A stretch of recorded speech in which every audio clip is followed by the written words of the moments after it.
gonna keep that bike rubber side down. Hello ladies and gents, I thought it was about time I gave you a quick update on my KTM 390 Duke. I've just clocked over 600 miles on it. Had the bike about 3 weeks now, so I'm getting proper used to it. I've been commuting on it most days, and the milestone I'm at is its first service. I've got to get it down to P&H Motorcycles to get them to give it an oil change and a valve check and all that sort of jazz, and then I'll start to be able to enjoy more of the character of the bike, which will be awesome. This bike is absolute delight to ride. It's so much fun. It's really flickable. It's the only thing I can compare it to is like riding a tuned 125, like a two-stroke 125. It's so light, but you can just even with running in revs, I can tell it's just going to be awesome.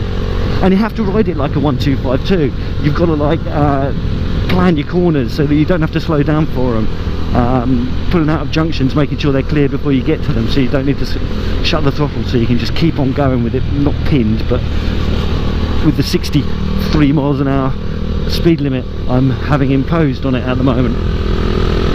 Official. But yeah, not much else to say about it really.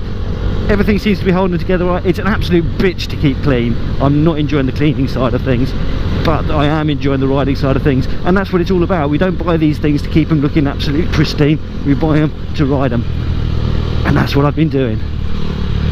To some people, 200 miles a week might not be much, but that's on average.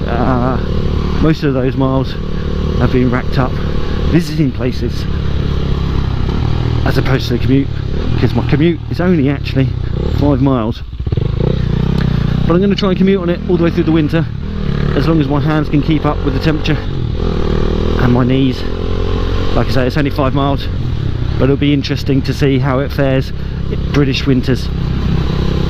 I'm not a clean freak on motorcycles, so what I'll probably do is get myself a can of ACF 50 before too long, spray it all, give it a good clean, spray it all up, and then shove on a big fat layer of ACF 50 to stop it getting corroded throughout winter.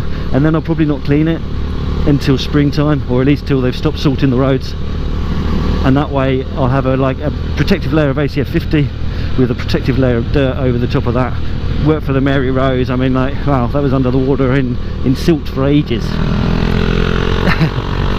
Yeah, okay, maybe it's not scientifically proven fact that having a dirty bike will protect you from rust, but there is some kind of theory behind my madness.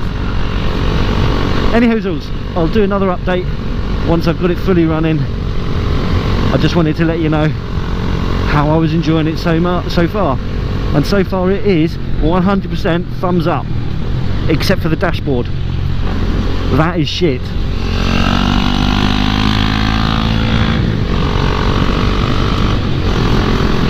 The dashboard is very shit.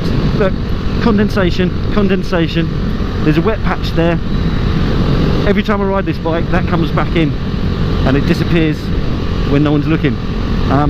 Yeah, it has actually been back to P&H for them to have a look at this the day after I got the bike, and they come back with it all nice and dry and said it was absolutely fine. They said they did some kind of test on it, but I'm not happy, and I will be speaking to them when it goes in for the service, which is tomorrow, to ask them to do something about it, because I'm not having that. This is a commuter bike, and with all the electrics in here, I need them to be protected from the elements, and if there's water behind here, then there's water in the electrics down there, and that's not good. Not when it's a computer like this is, or Android device or whatever it is they're using.